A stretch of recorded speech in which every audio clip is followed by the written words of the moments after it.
ये मेरी वो फेवरेट जगह है जहाँ पे वास्तविकता में मेरे को सबसे ज़्यादा विचार आता है। मतलब यहाँ बैठ के ऐसा लगता है पूरी दुनिया में क्रांति ला सकते हैं।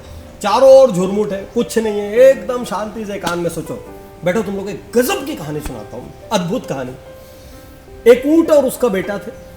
तो वो बेटा एक दिन अपने पिताजी कहता है, पिताजी मेरे मन में बहुत सारे सवाल है, आप इसका जवाब दे सकते हैं क्या? तो ऊंट कहता है, पूछ बेटा पूछ। तो बेटा कहता है, पिताजी अपनी इतनी बड़ी कुबड़ क्यों निकली रहती है, ऐसे तो कोई और जानवरों की नहीं होती। तो पिताजी कहते हैं कि बोले बेटा ये कुबड़ अपनी इसलिए हुई, अपने रेगिस्तान के जीव है। रेगिस्तान में खूब गर्मी रहती है, बहुत सारा पानी अपने को स्टोर करके रखना पड़ता है, इसलिए कुबड़ है। तो बेटा कहता है, वाह पापा अपन तो बहुत स्पेशल क्रीचर है भगवान के। बोले हाँ। फिर बेटा थोड़ी देर बाद कहता है, पिताजी मेरे मन में एक और सवाल है। बोले पूछो। बोले बाबा ये अपने पैर इतने लंबे लंबे पतले पतले और अपने पंजे इतने गोल एकदम अलग क्यों है, कोई और जानवर के नहीं है? तो पिताजी कहते हैं, बेटा अपन रेगिस्तान के जीव, तो रेगिस्तान में क्या है, लंबा लंबा चलना पड़ता है, इसलिए पैर लंबे खूब लंबे जा सकें, और पैरों में रेत ना फंसे इसलिए अपने गोल गोल फ्लैट पैर है। बेटा बोलता है, वाह पापा। फिर थोड़ी देर बाद, अब शिशु है, मन में खूब उत्कंठा है, क्वेश्चन बच्चों के होते हैं, बड़े होते होते क्वेश्चन मर जाते हैं क्योंकि हम ज्ञानी हो जाते हैं, हम लोग अहम ब्रह्मस्मि हो जाते हैं, क्वेश्चन पूछने में शर्म आने लग जाती है, क्वेश्चन पूछने में छोटा महसूस होने लग जाता है। और जब तक बच्चे रहते हैं, आसमान नीला क्यों है, मिट्टी पीली क्यों है, चिड़िया चलती क्यों है, 100 क्वेश्चन पूछते हैं। तो शिशु था, क्वेश्चन पूछ रहा था। फिर लास्ट क्वेश्चन पूछता है, बोले बाबा एक आखिरी क्वेश्चन पूछो। बोले बाबा अपनी पलकें इतनी बड़ी क्यों है, ऐसा लगता है आँख ही बंद हो जाती है, जरा से में कुछ नहीं दिखता, पूरी आँख ढक जाती है, और किसी की तो नहीं होती, सबकी पलकें छोटी होती है। बोले बेटा रेगिस्तान में खूब रेत उड़ती है, रेत के तूफान चलते हैं और आंखों में रेत चली जाएगी, इसलिए भगवान ने अपने को ये पलके दिए, चश्मे से पलके दिए। तो पलके देने से क्या है कि आँख के अंदर रेत नहीं जाती। अब बच्चा ऐसा चिंतन करता है, अरे बैठो ना यार, पूरी कहानी सुन के जाओ, गजब की कहानी है। तो बच्चा ऐसा बैठ के चिंतन कर रहा है, चिंतन। अचानक कहता है, पापा मेरे को एक बात समझ में आई, जब हमारी पीठ में कुबड़ पानी भरने के लिए रेगिस्तान के लिए, जब हमारे पैर लंबे पंजे गोल है रेगिस्तान के लिए, जब हमारी पलकें इतनी बड़ी बड़ी रेगिस्तान के लिए, तो मैं और आप जू में बैठ के कर क्या रहे हैं? तो उसके पिताजी जवाब देते हैं, बेटा बात समझ ले, कोई भी स्ट्रेंथ तभी काम आती है जब वो सही जगह पर हो, नहीं तो कोई भी स्ट्रेंथ, कोई भी प्रतिभा किसी काम की नहीं होती। ये कहानी से ना हर घर में बैठे आदमी की नींद उड़ जानी चाहिए, हर उस युवा की नींद उड़ जानी चाहिए जिसके आंख में कोई सपने है। आज मैं आपसे कहना चाहता हूँ, आप में कितनी भी प्रतिभा क्यों नहीं, उसका कोई मोल नहीं है यदि आप सही जगह पर नहीं।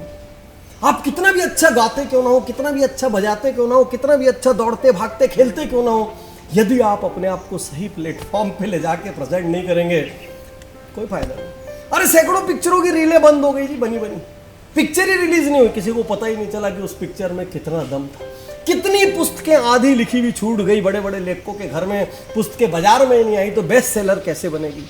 आज मैं आपसे कहना चाहता हूँ, प्रतिभा का मोल तभी है जब वो सही प्लेटफॉर्म पर पहुंचे। और सही प्लेटफॉर्म पहुंचने के लिए चाहे अपना राज्य छोड़ना पड़े, अपना शहर छोड़ना पड़े, अपना घर छोड़ना पड़े, अपने परिवार को छोड़ना पड़े, अपना कंफर्ट जोन छोड़ना पड़े। याद रखो, सबको कह रहा हूं तुम लोग, अपना कंफर्ट जोन छोड़ना पड़े, सब कुछ छोड़ना पड़ता है।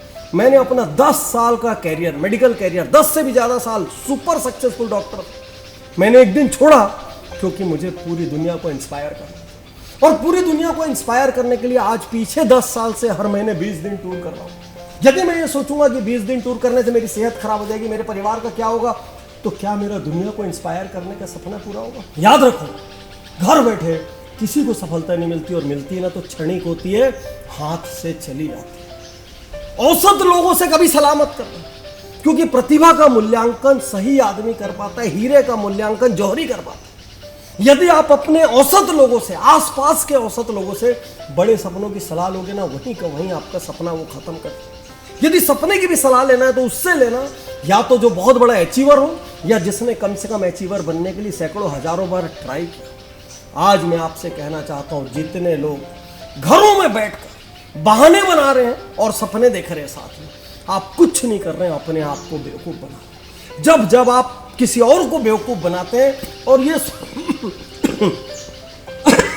सॉरी जब आप दूसरों को बेवकूफ बना के सोचते हैं ना, बेवकूफ बना दिया, आप किसी और को नहीं बनाते, अपने आप को बेवकूफ बनाते, अपनी किस्मत को, अपने भाग्य को, अपनी डेस्टिनी को, अपने फ्यूचर को बेवकूफ बनाते। फ्यूचर क्या होता है भाई? फ्यूचर क्या पेड़ में लगाए कि पेड़ का कोई फल लेके ये फ्यूचर तोड़ ले ऐसे है? ये तो देखो सूखी डंगाल थी बाहर, कोई फल है क्या तोड़ ले? सच में फ्यूचर क्या है, कभी सोचा है आपने? अरे जो आप हर दिन करते हो उससे हफ्ता बनता है, जो हफ्ते हफ्ते करते हो उससे महीना बनता है, जो महीने महीने करते हो उससे साल बनता है। हर दिन के एक्शन से आप फ्यूचर को क्रिएट करते हैं, और यदि आप उस एक्शन के लिए पीछे आग लगाने को तैयार नहीं है ना, तो कुछ हासिल नहीं होगा। एक रॉकेट भी ऊंचा तब जाता है जब उसके पीछे आग लगती है, नीचे आग लगती है। जब आपकी सीटें आपको परेशान करने लग जाए, घर के बिस्तर गद्दे आपको परेशान करने लग जाए, आधा घंटा बैठना, गॉसिप करना, टाइम वेस्ट करना आपको परेशान करने लग जाए, उस दिन समझना सफलता शुरू हुई है। नहीं तो बैठ के बहाने बनाते रहो, कभी माँ बाप को कोसते रहो, कभी समाज को कोसते रहो, कभी शहर को कोसते रहो, कभी आरक्षण को कोसते रहो, कभी कोरोना को कोसते रहो, कभी मौसम को कोसते रहो। आपके पास एक से एक बहाने निकलते रहेंगे, क्योंकि आप तो बहाना बनाने में एक्सपर्ट हो ना।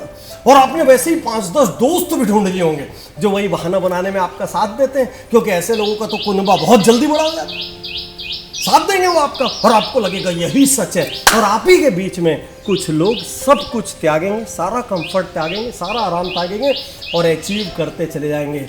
याद रखिए, ऊंट ने जो अपने बच्चे को समझाया, कोई भी स्ट्रेंथ की वैल्यू तब है, कोई भी प्रतिभा की वैल्यू तब है जब वो सही जगह पहुंचे। सही जगह पहुंचने के लिए अपनी जान झोंकने को तैयार होइए, तब जाके सफलता की बात करिए। नहीं तो चुपचाप स्वीकार कर लीजिए, मैं औसत होने के लिए पैदा हुआ हूं, और औसत ही मरूं, मैं भीड़ हूं, और मेरे को जाने के बाद कोई याद नहीं करेगा। मैं तैयार हूं, मैं तैयार